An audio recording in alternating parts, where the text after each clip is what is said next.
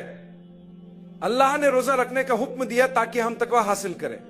جب ہم نے تقوی حاصل کر لیا تو اللہ فرماتا ہے ہم نے جنت تقوی والوں کے لیے تیار کی ہے اور اب تم اس میں داخل ہو سکتے ہو. اب یہ کیسے معلوم ہو کہ ہمارے اندر تقوی موجود ہے؟ اگر آپ اللہ کے احکام کے بارے میں حساس ہیں، اگر کوئی گناہ ہو جائے اور آپ کو اس پر شرمندگی محسوس ہو، پچھتاوا ہو، تو یہ تقوی کی نشانی ہے. جب کوئی فرض آپ پر لازم ہو اور آپ اسے پورا کریں تو یہ بھی تقوی کی نشانی ہے. جب آپ نماز پڑھنے کے لیے بے چین ہو اور نیکی کے کاموں میں رغبت محسوس کریں تو یہ نیکی اور پرہیزگاری کی علامت ہے. اور یاد رکھیں اللہ ہر کسی کو نیک اعمال کرنے کی توفیق نہیں دیتا، بلکہ جنہیں وہ چاہے ان کے دل میں نیکی کا شوق ڈالتا ہے. اگر آپ کے دل میں یہ احساس پیدا ہو کہ میں نماز پڑھوں، میں کوئی نیک عمل کروں، تو سمجھ لیں کہ اللہ نے آپ کو چن لیا ہے.